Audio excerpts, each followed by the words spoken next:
जय हिंद साथियों, स्वागत है आपका हमारे इस मंच पर। हमने इतिहास की श्रृंखला शुरू कर रखी है और उसी श्रृंखला के अंदर आज हम मौर्योत्तर काल के बारे में पढ़ने जा रहे हैं। देखो, इससे पहले हमने आपको मौर्य काल बता दिया था। मौर्य काल और उसके पतन के कारण बता दिए थे। होता क्या है, मौर्य काल का पतन हो जाता है और पतन होने के बाद यहाँ पर विदेशी और स्थानीय दो प्रकार के राज्य स्थापित हो जाते हैं। भारत के अंदर मौर्य काल के बाद में विदेशी और स्थानीय दो प्रकार के राज्य स्थापित होते हैं। अब ये कौन कौन से हैं, विदेशी कौन से हैं और स्थानीय कौन से हैं, आज हम उन्हीं में से एक ब्राह्मण साम्राज्य इसकी चर्चा करने जा रहे हैं। एक बार मैं संक्षिप्त में थोड़ा सा शुरू से लेके लास्ट तक अभी तक जो हमने पढ़ा है उसके बारे में बता देता हूँ, ताकि आपको कन्फ्यूजन ना हो और एक आपकी क्रोनोलॉजी बन जाए। देखो, होता क्या है, मैंने आपको ये बताया था पाषाण काल था। सबसे पहले पाषाण काल है। पाषाण काल की तीन अवस्थाएं थी। तीनों अवस्थाओं में पूरा पाषाण काल, मध्य पाषाण काल, नवपाषाण काल था। नवपाषाण काल के अंतिम चरण में आके क्या होता है कि मनुष्य थोड़ा सा विकसित होता है और विकसित होने के साथ साथ उसने अपने जो औजार वगैरह थे उनको थोड़ा छोटा करना शुरू कर दिया और मनुष्य का विकास होता है। और इसी विकास के क्रम में उन्होंने तांबे की खोज कर ली थी। मनुष्य ने तांबे की खोज करने की वजह से वो तांबे से कांसा बनाने लग गया, जिससे एक सभ्यता आती है, कांस्य युगीन सभ्यता, जिसको हम हड़प्पा सभ्यता कहते हैं। ठीक है, हड़प्पा सभ्यता। और इसके बाद में आती है ताम्र पाषाण, क्योंकि तांबे और पाषाण के औजारों का एक साथ उपयोग होने के कारण इसको ताम्र पाषाण कहते हैं। तो पूरा पाषाण काल, पूरा पाषाण के बाद में सिंधु सभ्यता। सिंधु सभ्यता का किसी कारणवश पतन हो जाता है और सिंधु सभ्यता के आसपास के क्षेत्र पे आ जाती है वैदिक सभ्यता। वैदिक सभ्यता के दो भाग हैं, ऋग वैदिक और उत्तर वैदिक। इसके अंदर आर्य थे, जिनको मध्य एशिया से आया हुआ बताते हैं। सबसे ज़्यादा मान्य मत यही था कि ये मध्य एशिया से आए थे। ठीक है, वैदिक सभ्यता के अंतिम चरण में, उत्तर वैदिक काल के अंतिम चरण में सामाजिक जटिलता इतनी अधिक हो जाती है और सरप्लस उत्पादन की वजह से ये उत्तरी भारत के लगभग क्षेत्र में फैल जाते हैं और सरप्लस उत्पादन अधिक होने की वजह से ये संसाधनों को लेकर एकजुट होना शुरू करते हैं। इस प्रकार से 16 महाजनपदों का निर्माण होता है। 16 महाजनपदों के निर्माण की वजह से 16 महाजनपदों के निर्माण में एक मगध सबसे शक्तिशाली राज्य के रूप में उभर के आता है। और फिर हमने मगध का इतिहास पढ़ा था और यहीं पर जब 16 महाजनपद बनते हैं तो इसी के पैरेलल में एक धार्मिक आंदोलन चलता है, जिसके अंदर हमने बौद्ध और जैन धर्म के बारे में पढ़ा था। ठीक है, और साथ ही साथ हमने ये भी देख लिया था कि बौद्ध और जैन धर्म के बाद में इनके उदय वगैरह के कारण के साथ साथ हमने ब्राह्मण, ईसाई, इस्लाम, इन धर्मों की भी चर्चा कर ली थी। अब हम ये बता रहे हैं आपको कि किस प्रकार से मगध का उदय होता है और मगध के अंदर शासन शुरू होता है किसका। सबसे पहले मैंने ये बताया था कि मगध के अंदर वरदत्त ने शासन स्टार्ट किया था। वरदत्त ने शासन शुरू किया था और वरदत्त के बाद में यहाँ आता है हर्यक वंश। कौन सा वंश आता है? हर्यक वंश। हर्यक वंश के मैंने आपको राजाओं के नाम बताए थे, जो महत्वपूर्ण राजा थे उनके नाम बताए थे, जिसके अंदर हर्यक वंश की स्थापना करने वाले थे बिंबिसार। बिंबिसार ने हर्यक वंश की स्थापना की थी। ये बिंबिसार हर्यक वंश के संस्थापक हैं। ये बिंदुसार से अलग है। बिंदुसार अशोक के पिता हैं, ये मैंने पहले भी आपको बता दिया था। उसके बाद में बिंबिसार के बाद में अजातशत्रु आते हैं। अजातशत्रु के समय बुद्ध की मौत होती है और उसी समय अजातशत्रु ने एक प्रथम बौद्ध संगति बुलाई थी। उसके बाद में उदयनी आते हैं और उसके लास्ट में जो हर्यक वंश का अंतिम शासक था वो मैंने आपको बताया था नागदशक था। अंतिम शासक कौन था? नागदशक था। ठीक है, नागदशक को क्या है, शिशुनाग नाम का एक व्यक्ति है, वो नागदशक को पराजित करके यहाँ शिशुनाग वंश की स्थापना करता है। शिशुनाग वंश की स्थापना करता है और फिर मगध के ऊपर शासन शुरू होता है शिशुनाग का। शिशुनाग वंश के प्रथम संस्थापक हैं शिशुनाग और उसके बाद में जो शासक आते हैं उनका नाम है कालाशोक। कालाशोक के समय द्वितीय बौद्ध संगति की आयोजन होता है, ये मैंने आपको पहले बता दिया था। और इसी क्रम के अंदर आगे कालाशोक के बाद में और शासक आते हैं, लेकिन इस शिशुनाग वंश का अंतिम शासक है नंदीवर्धन। नंदीवर्धन को देखो, नंदवंश के शासक हैं महानंदिन। महानंदिन ने इनको पराजित किया और इनको पराजित करके नंदवंश की स्थापना होती है। नंदवंश का जो अंतिम शासक था घनानंद को हरा के चंद्रगुप्त मौर्य वंश की स्थापना करते हैं। तो ये मैंने क्रम आपको पहले बताया था कि मगध के ऊपर हर्यक वंश, उसके बाद में शिशुनाग वंश, उसके बाद में नंदवंश, उसके बाद में मौर्य वंश की स्थापना होती है और इस क्रम के अंदर यहाँ मगध पर शासन होता है। अब मौर्य वंश के अंदर मैंने आपको पूरा बता दिया, मौर्य वंश की प्रशासनिक, राजनीतिक, आर्थिक व्यवस्था बता दी थी, इसके महत्वपूर्ण शासक कौन कौन से वो बता दिए थे। एक बार दोबारा रिपीट कर देता हूँ। मौर्य वंश की संस्थापक हैं चंद्रगुप्त मौर्य। कौटिल्य की सहायता से इन्होंने मगध के ऊपर अधिकार किया था, और मगध के ऊपर अधिकार करने के बाद में इन्होंने अपने क्षेत्र का बहुत अधिक विस्तार किया, और लगभग संपूर्ण भारत पे इन्होंने अपना प्रसार कर लिया था। उसके बाद में चंद्रगुप्त मौर्य के बाद में जो शासक आते हैं उनका नाम है बिंदुसार। बिंदुसार के बाद में जो शासक आते हैं अशोक है। अशोक के बारे में मैंने आपको बता दिया था। इस प्रकार में जो मौर्य काल का अंतिम शासक था, अंतिम शासक के रूप में यहाँ आते हैं वरदत्त आते हैं। और कल के लेक्चर में आपको मैंने ये बता दिया था, वरदत्त को एक शासक है जिसका नाम है पुष्यमित्र शुंग इनको पराजित करते हैं, और यहाँ पर शुंग वंश की स्थापना कर देते हैं। और यहीं से हम आज मौर्योत्तर भारत की शुरुआत मानते हैं। और मौर्योत्तर काल के अंदर हम पढ़ेंगे दो प्रकार के राज्यों की, विदेशी राज्य और देशी ब्राह्मण राज्य। अगर ये श्रृंखला आपको समझ में आ गई है तो अच्छी बात है, और नहीं आए तो लास्ट में मैं एक बार पूरी हिस्ट्री को एक बार संक्षिप्त में दोबारा बता दूंगा। आज हम मौर्योत्तर काल पढ़ेंगे, और मौर्योत्तर काल के अंदर ब्राह्मण साम्राज्य के बारे में पढ़ेंगे। ये आपको समझ में आ गया होगा कि मौर्य काल के बाद में मौर्योत्तर काल आता है। मौर्य काल के बाद में मौर्योत्तर काल आता है, और इस मौर्योत्तर काल के अंदर कोई किसी विशेष वंश का शासन नहीं होने की वजह से इसको मौर्योत्तर कहा गया है, क्योंकि यहाँ कई वंश हैं जो अपना राज्य स्थापित करेंगे, इसलिए इसको मौर्योत्तर काल कहा जा रहा है। तो हम देखते हैं कि यहाँ कौन कौन से वंश थे जिन्होंने शासन किया था। तो सबसे पहले देखो आप, मौर्योत्तर काल के अंदर, मौर्यों के पतन के बाद मौर्योत्तर काल के अंदर दो प्रकार के राज्य बनते हैं। एक तो विदेशी राज्य बनते हैं और एक देशी राज्य बनते हैं। जो विदेशी राज्य थे वो उत्तर पश्चिम सीमा प्रांत या फिर मध्य भारत में फैले थे। उत्तर पश्चिम का मतलब ये देखो, हमारे भारत का नक्शा ऐसे मान लो, इस प्रकार ये राजस्थान का हिस्सा है और ये इधर ऐसे। तो ये जो क्षेत्र था इसके अंदर विदेशी राज्यों की आक्रमण, विदेशियों का आक्रमण होते हैं और वे अपना राज्य स्थापित कर लेते हैं। और बाकी जो ये इधर का भारत बचता है, जैसे ये बच गया इधर बिहार के आसपास का और ये महाराष्ट्र के, इस क्षेत्र के ऊपर देशी राजा उठते हैं और वो अपना शासन शुरू करते हैं। देखो आज हम ब्राह्मण साम्राज्य के बारे में पढ़ रहे हैं। ये यहाँ पे वही बात बताई गई है कि विदेशी राज्य आए थे, देशी ब्राह्मण राज्य आए थे। विदेशी राज्यों ने उत्तरी पश्चिमी सीमा प्रांत पर और मध्य भारत में राज किया। और इन विदेशी राज्यों के अंदर जो वंश थे वो कौन कौन से थे? हिंदीवन थे, शक थे, पहलव थे, कुषाण थे। कौन कौन थे ये क्रम आपको याद रखना पड़ेगा। सबसे पहले हिंदीवन आए थे, उसके बाद में शक आए थे, पहलव आए थे और कुषाण आए थे। ठीक है। उसके बाद में जो देशी राज्य थे जिनको ब्राह्मण राज्य कहते हैं, ये ब्राह्मणी थे, ये पाटलिपुत्र और महाराष्ट्र के आसपास के क्षेत्र पर राज कर रहे थे। और इनके अंदर जो क्रम है वंश का आने का वो है, शुंग आए हैं, फिर कण आए हैं, फिर आंध्र के सातवाहन आए हैं और फिर वाकाटक, चेदी, ये वंश आते हैं।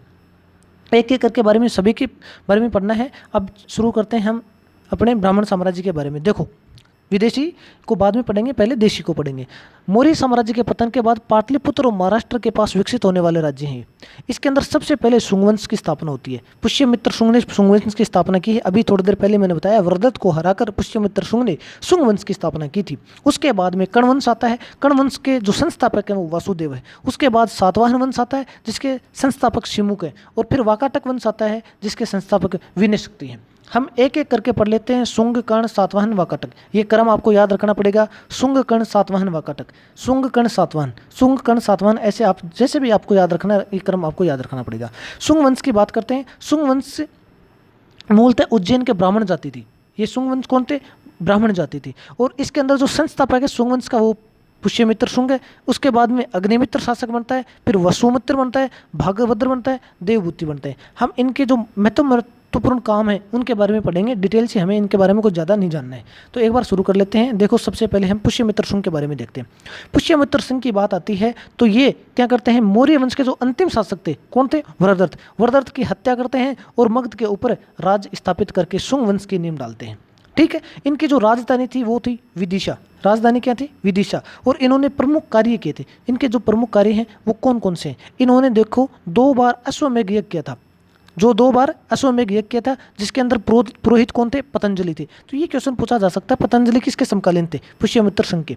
ठीक है। इन्होंने 2 बार अश्वमेध यज्ञ किया था। अश्वमेध यज्ञ का मतलब ये समझो आप कि एक यज्ञ होता था जिसके अंदर एक घोड़े को छोड़ा जाता था और घोड़े के साथ एक सेना चलती थी। घोड़ा जिस जिस क्षेत्र से गुजर जाता था, अगर किसी दूसरे राज्य के क्षेत्र से गुजर रहा है, अगर वो राज्य, उस राज्य का राजा उस सेना के साथ युद्ध करता था तो ठीक है, युद्ध में जैसी स्थिति बनेगी उस हिसाब से बात होती थी। अगर उस राज्य के अंदर से घोड़े को गुजरने दिया जाता था, इसका मतलब ये मान लिया जाता था कि घोड़े को छोड़ने वाले राजा का वर्चस्व स्थापित हो चुका है उस राज्य पे, और वहाँ का राजा उस राज्य के अधीन है। ठीक है, ये अश्वमेध यज्ञ होता था। और दूसरा, हिंदू यूनानी शासक मिनांडर को हराया था इन्होंने। देखो पुष्यमित्र शुंग ने क्या किया था, एक हिंदू यूनानी शासक था, उसको मिनांडर को उसको हराया था इन्होंने।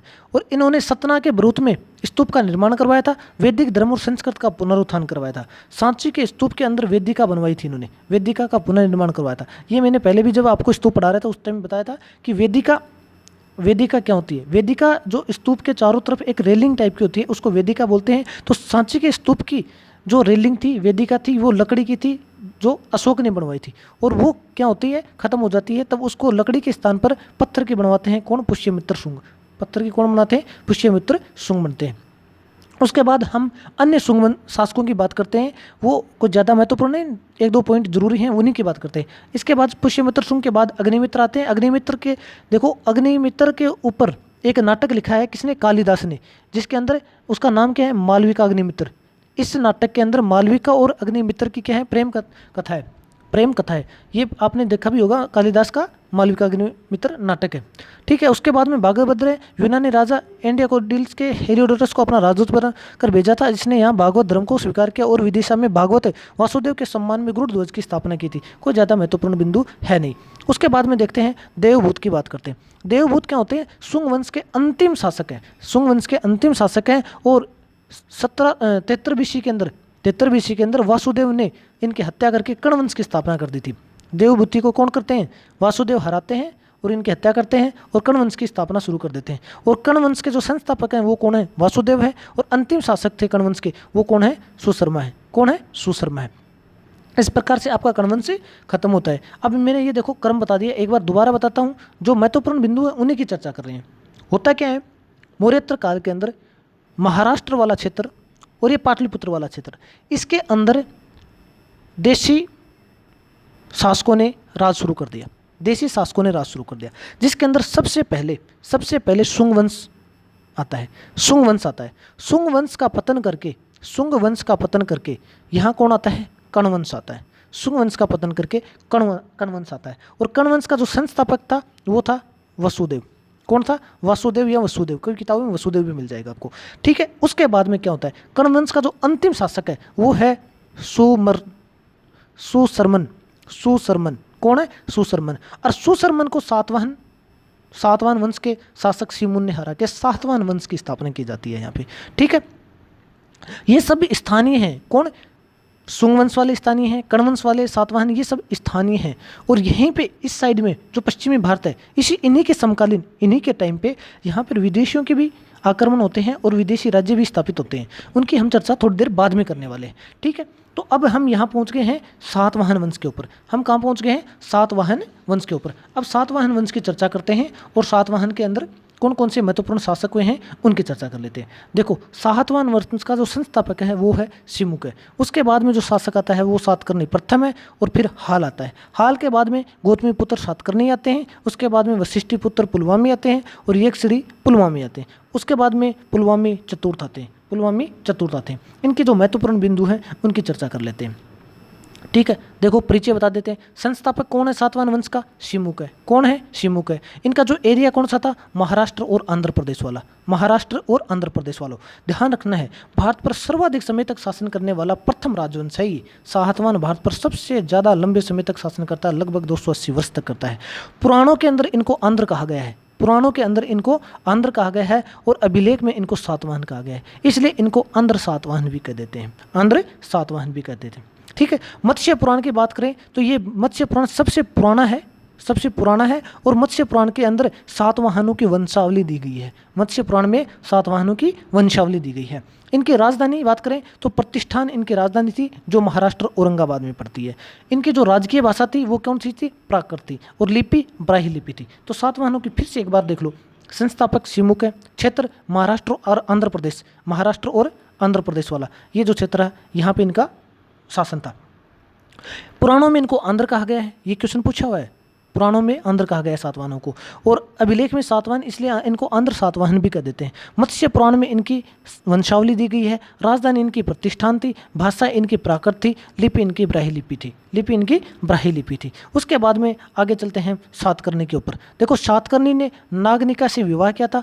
नागनिका से विवाह किया था, ये हमें नानाघाट अभिलेख से पता चलता है। सातकर्णी प्रथम ने 2 अश्वमेध यज्ञ किए थे और 1 राजसूय यज्ञ किया था। देखो राजसूय यज्ञ और अश्वमेध यज्ञ, मैंने अभी ये बता दिया कि अश्वमेध यज्ञ क्या है। अश्वमेध यज्ञ में होता है कि अश्वमेध यज्ञ के अंदर एक घोड़ा छोड़ा जाता है और घोड़े के साथ सेना चलती है। वो घोड़ा जिस भी राज्य से गुजरता है उस राज्य के अंदर जो राजा है उस राजा को उस सेना के साथ युद्ध करना पड़ता है। अगर युद्ध नहीं करता है तो इसका मतलब ये होता है कि उस राजा ने घोड़ा छोड़ने वाले राज्य की अधीनता स्वीकार कर ली है। ये तो होता है अश्वमेध यज्ञ। और राजसूय यज्ञ में क्या होता है कि राजसूय यज्ञ के अंदर राजा पुरोहितों की उपस्थिति में एक यज्ञ करता है, बड़ा बहुत धूमधाम से आयोजन होता है, और इसके अंदर राजा एक दिव्य शक्ति प्राप्ति की इच्छा करता है, मतलब एक मनोकामना करता है दिव्य शक्ति की, और उसमें यह माना जाता है कि राजा को एक दिव्य शक्ति मिल गई है, अब वो किसी को भी पराजित कर सकता है। ठीक है। ब्राह्मणों को भूमिदान की प्रथा का आरंभ किन्होंने किया था? सातकर्णी ने किया था। ये क्वेश्चन पूछा गया था कि ब्राह्मणों को भूमिदान की प्रथा का आरंभ किसने किया था? तो सातवाहनों ने किया था, और सातवाहनों में बात करें तो सातकर्णी ने शुरुआत की थी। ठीक है। नागदशिका ने संशिका के तौर पर कार्य किया था। आगे चलते हैं, हाल की बात करते हैं। इसके बाद में जो शासक हैं वो हाल है। हाल को देखो, इन्होंने प्राकृत भाषा में एक प्रेम कथा रचना की थी, कोई दिक्कत नहीं। प्राकृत भाषा में वर्धकोश, ये इनके कोई ज़्यादा काम की नहीं है हाल की। ठीक है। उसके बाद में आगे चलते हैं, गौतमीपुत्र सातकर्णी। गौतमीपुत्र सातकर्णी की बात करते हैं। ये सबसे महान सातवाहन शासक थे, सबसे महान सातवाहन शासक थे। और नासिक अभिलेख के अंदर इनको एकमात्र ब्राह्मण कहा गया है। गौतमीपुत्र सातकर्णी को एकमात्र ब्राह्मण कहा गया है। इनको अद्वितीय ब्राह्मण कहा गया है। इनको वर्ण व्यवस्था का रक्षक कहा गया है। किसको? गौतमीपुत्र सातकर्णी को। ठीक है। वेदों का आश्रयदाता कहा गया है इसको। कहाँ पे? नासिक अभिलेख में। देखो इनको क्या क्या उपाधियां दे रखी है यहाँ पे। और शक शासक ने इनको नहपान को हराया था। इन्होंने शक शासक ने नहपान को हराया था। ठीक है। उसके बाद में चलते हैं वशिष्ठी पुलमामी। देखो इनका नाम आंध्र सम्राट दक्षिणापेतस्वर है। इस सिक्के 2 पतवार वाली जहाज के चित्र के सिक्के चलाए थे इन्होंने। किसने? वशिष्ठी पुत्र पुलमामी ने 2 पतवार जहाज वाली, मतलब 2 पतवार की एक जहाज होती है जिसमें 2 पलड़े होते हैं, उस जहाज के चित्र बनाए थे अपने सिक्कों के ऊपर। ठीक है।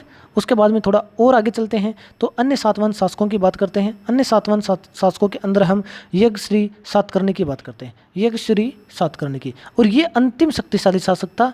ठीक है। अंतिम शक्तिशाली शासक था, और इसके समय सिक्कों पर जलियान का चित्र था। सिक्कों के ऊपर जलियान का चित्र था।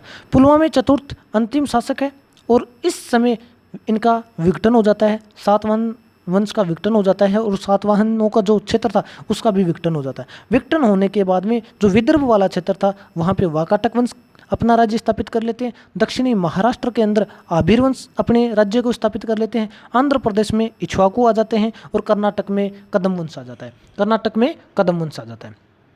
ये बात अगर आपको समझ में आ गई है तो थोड़ा सा और आगे चलते हैं। देखो मैं एक बार फिर से दोहरा देता हूँ, थोड़ा सा यहाँ आगे ओवरलेप होते हैं सिस्टम, हिस्ट्री के अंदर यहाँ आगे ओवरलेप होता है कि कौन सा वंश कहाँ आ जाता है, किस प्रकार से राज कर रहा है, इसका कोई स्पष्ट हो नहीं पाता है। तो मैं ये कह रहा हूँ, देखो मौर्य काल के अंतिम दौर के अंदर मौर्य वंश का पतन शुरू हो जाता है, और पतन होकर वो 2 टुकड़ों में बढ़ जाता है। एक ऐसा टुकड़ा जिसके ऊपर विदेशी आक्रमण करके राज्य शुरू कर देते हैं, और एक ऐसा टुकड़ा जिसके ऊपर स्थानीय लोग ही राज्य करना शुरू कर देते हैं। जो स्थानीय लोग थे उसके अंदर एक वंशों की श्रेणी आती है, क्रमानुसार आती है। कौन कौन आते हैं वो मैंने अभी बताया था कि सबसे पहले यहाँ पुष्यमित्र शुंग आते हैं, जिन्होंने शुंग वंश की स्थापना की थी। शुंग के बाद में यहाँ कण आते हैं, कणों के बाद में यहाँ सातवाहन आते हैं। ठीक है। और उधर दूसरी तरफ हम बात करें तो जो विदेशी आए थे आक्रमण करके, उन्होंने भी यहाँ राज्य शुरू कर दिया था। विदेशियों के अंदर जो क्रम था वो मैंने बताया था, हिंद यूनानी आए थे, फिर शक आए थे, फिर पहलव या पार्थी आए थे, और उसके बाद में कुषाण आए थे। ठीक है। ये क्रम था। अब मैंने ये बता दिया कि सातवाहन शासक अंतिम दौर में आकर कौन था, लास्ट शासक कौन था? पुलवामा चतुर्थ था। और इसके समय इसका विघटन हो जाता है। सातवाहनों के जो क्षेत्र है इसका विघटन होता है, और विघटन होने के बाद में क्या होता है, विदर्भ वाले क्षेत्र में वाकाटक वंश आ जाता है, दक्षिणी महाराष्ट्र में आबिर वंश आ जाता है, आंध्र प्रदेश में इक्ष्वाकु आ जाते हैं, और कर्नाटक में कदम वंश आ जाता है, कर्नाटक में कदम वंश आ जाता है। ठीक है, अब चलते हैं हम थोड़ा सा, देखो अब चलते हैं हम अन्य तथ्यों की बात करते हैं, जो सातवाहन से संबंधित अन्य तथ्य हैं उनकी बात करते हैं। सातवाहनों ने चांदी, तांबे, शीशे के सर्वाधिक पोटीन, कांस्य की मुद्राएं का प्रचलन किया था। ये क्वेश्चन आया हुआ है कि सर्वाधिक शीशे के सिक्के किसने चलाए थे, सातवाहनों ने। तो सातवाहनों ने चांदी, तांबे, शीशे के सबसे ज़्यादा पोटीन और कांस्य की मुद्राएं चलाई थी। सातवाहन अपना सिक्का डालने में जिस शीशे का इस्तेमाल करते थे उसे रोम से मंगवाया जाता था। ठीक है, सातवाहनों में हमें मात्र सतात्मक ढांचे का आभास मिलता है। यहाँ देख लो, ये चीज़ें थोड़ी सी समझने वाली है। सातवाहनों में हमें मात्र सतात्मक ढांचे का आभास मिलता है। क्यों मिलता है आभास, क्यों मिलता है? क्योंकि इनके जो नाम है ना, गौतमीपुत्र सातकर्णी, वशिष्ठिपुत्र सातकर्णी, ऐसे जो नाम है ये इनके माता के नाम पर है। ये जो नाम दिख रहे हैं ये माता के नाम पे है। तो यहाँ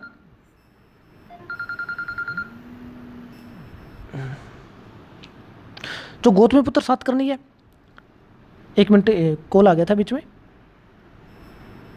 एक मिनट,